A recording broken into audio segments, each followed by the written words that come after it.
قوم لوط، جنہوں نے ایسی برائی کو ایجاد کیا جو ان سے پہلے دنیا میں کسی قوم نے نہ کیا تھا۔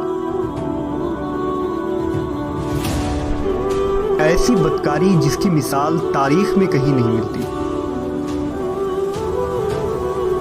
اس قوم نے ایسا کیا کام کیا تھا اور ان کا کیا انجام ہوا؟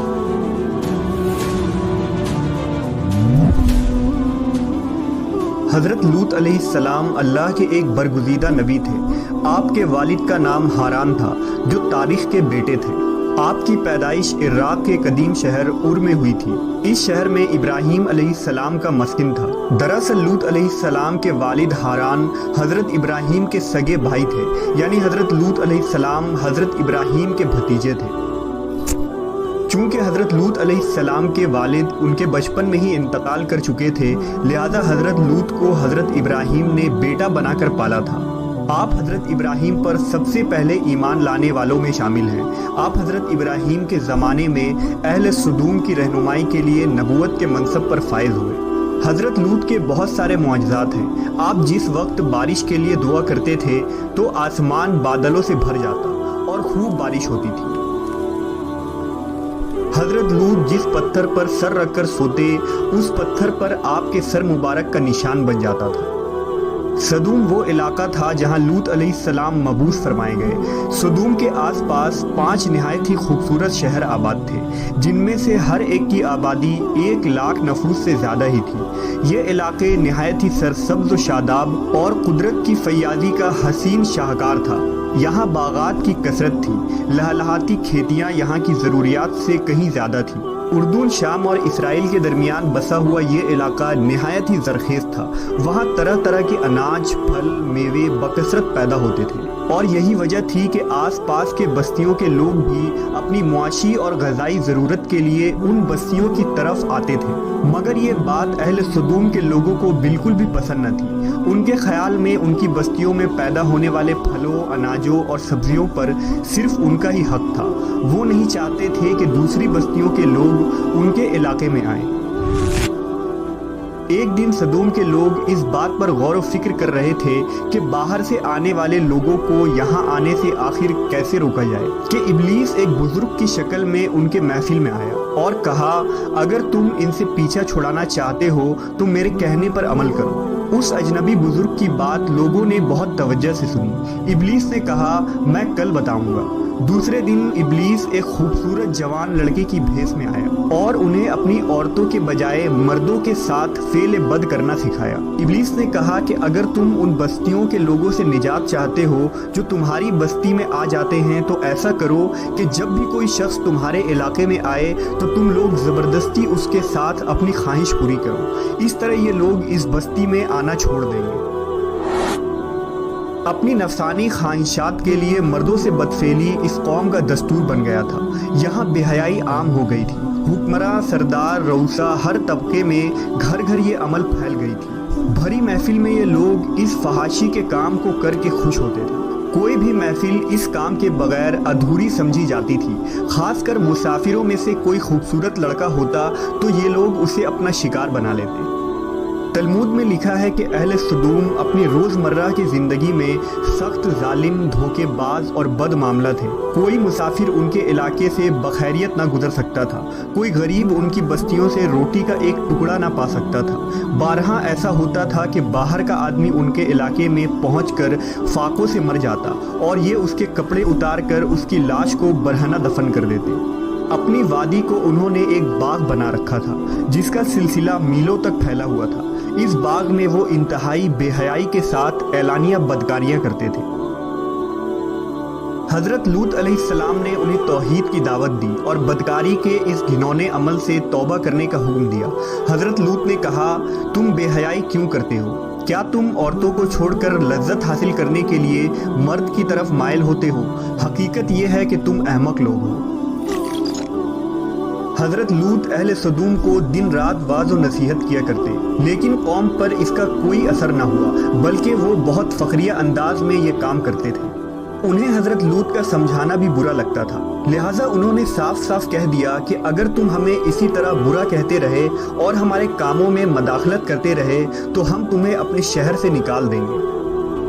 حضرت لوط نے نصیحت و تبلیغ کا سلسلہ جاری رکھا، لہٰذا ایک دن اہل سدوم نے خود ہی عذاب الہی کا مطالبہ کر دیا۔ اللہ تعالیٰ نے اب تک ان کے اس بدترین فحاشی اور بدکاری کے باوجود ڈھیل دے رکھی تھی، لیکن جب انہوں نے حضرت لوط سے ایک دن کہا کہ اگر تم سچے ہو تو ہم پر عذاب لے آؤ، لہٰذا ان پر عذاب الہی کا فیصلہ ہو گیا۔ اللہ نے اپنے خاص فرشتوں کو دنیا کی طرف روانہ کر دیا۔ یہ فرشتے دراصل حضرت جبرائیل، میکائیل اور اسرافیل علیہ السلام تھے۔ پھر یہ فرشتے حضرت لوط علیہ السلام کے گھر تشریف لے آئے۔ حضرت لوط نے جب ان خوبصورت نوعمر لڑکوں کو دیکھا تو سخت گھبراہٹ اور پریشانی میں مبتلا ہو گئے۔ انہیں یہ خطرہ محسوس ہوا کہ اگر ان کے قوم کے لوگوں نے انہیں دیکھ لیا تو نہ جانے وہ ان کے ساتھ کیا سلوک کریں گے۔ حضرت لوط کی بیوی کا نام وائلہ تھا، اس نے آپ پر ایمان نہ لایا تھا اور وہ دراصل منافقہ تھی، وہ کافروں کے ساتھ تھی، لہٰذا اس نے جا کر اہل سدوم کو یہ خبر دے دی کہ لوط کے گھر نوجوان لڑکے مہمان ٹھہرے ہوئے ہیں۔ یہ سن کر بستی والے دوڑتے ہوئے حضرت لوط کے گھر پہنچے۔ حضرت لوط نے کہا، اے قوم، یہ جو میری قوم کی لڑکیاں ہیں یہ تمہارے لیے جائز اور پاک ہے، اللہ سے ڈرو اور مجھے میرے مہمانوں کے سامنے رسوا نہ کرو، کیا تم میں سے کوئی بھی شائستہ آدمی نہیں؟ حضرت لوط کی بات سن کر وہ لوگ بولے، تم بخوبی واقف ہو کہ ہمیں تمہاری بیٹیوں سے کوئی حاجت نہیں، اور جو ہماری اصل چاہت ہے اس سے تم بخوبی واقف ہو۔ قوم لوط کے اس بے شرمانہ جواب سے اندازہ لگایا جا سکتا ہے کہ وہ فعل بد میں کس حد تک مبتلا ہو چکے تھے۔ جب حضرت لوط علیہ السلام کی قوم ان کے گھر کی طرف دوڑتی ہوئی آئی تو حضرت لوط نے گھر کے دروازے بند کر دیے اور ان نوجوانوں کو ایک کمرے میں چھپا دیا۔ اس بدکار لوگوں نے آپ کے گھر کا گھیراؤ کیا ہوا تھا اور ان میں سے کچھ گھر کے دیوار پر بھی چڑھنے کی کوشش کر رہے تھے۔ حضرت لوط اپنے مہمانوں کی عزت کے خیال سے بہت زیادہ گھبرائے ہوئے تھے۔ فرشتے یہ سب منظر دیکھ رہے تھے۔ جب انہوں نے حضرت لوط علیہ السلام کی بے بسی اور پریشانی کا یہ عالم دیکھا تو حقیقت سے پردہ اٹھاتے ہوئے یوں فرمایا، اے لوط، ہم تمہارے رب کے بھیجے ہوئے فرشتے ہیں، یہ لوگ ہرگز تم تک نہیں پہنچ سکیں گے، ابھی کچھ رات باقی ہے تو اپنے گھر والوں کو لے کر چل دو اور تم میں سے کوئی شخص پیچھے مڑ کر نہ دیکھے۔ اہل سدوم حضرت لوط کے گھر کا دروازہ توڑنے پر بضد تھے، لہٰذا حضرت جبرائیل علیہ السلام نے گھر سے باہر نکل کر اپنے پر کا ایک کونا انہیں مارا، جس سے ان سب کی آنکھوں کے ڈھیلے باہر نکل آئے اور بصارت زائل ہو گئی۔ یہ خاص عذاب ان لوگوں کو پہنچا جو حضرت لوط کے پاس بد نیتی سے آئے تھے۔ حضرت لوط علیہ السلام حقیقت حال جان کر مطمئن ہو گئے اور اپنے گھر والوں کے ساتھ رات ہی کو نکل کھڑے ہوئے۔ بیوی بھی ان کے ساتھ تھی، لیکن کچھ دور جا کر وہ واپس اپنے قوم کی طرف پلٹ گئی اور قوم کے ساتھ جہنم رسید ہو گئی۔ صبح کا آغاز ہوا تو اللہ کے حکم سے حضرت جبرائیل نے بستی کو اپنے پر سے اکھاڑ دیا اور پھر اپنے بازو پر رکھ کر آسمان پر چڑھ گئے، یہاں تک کہ آسمان والوں نے بستی کے کتے کے بھونکنے اور مرغوں کے بولنے کی آوازیں سنی۔ پھر اس بستی کو زمین پر دے مارا، جس کے بعد ان پر پتھروں کی بارش ہوئی۔ ہر پتھر پر مرنے والوں کا نام لکھا ہوا تھا۔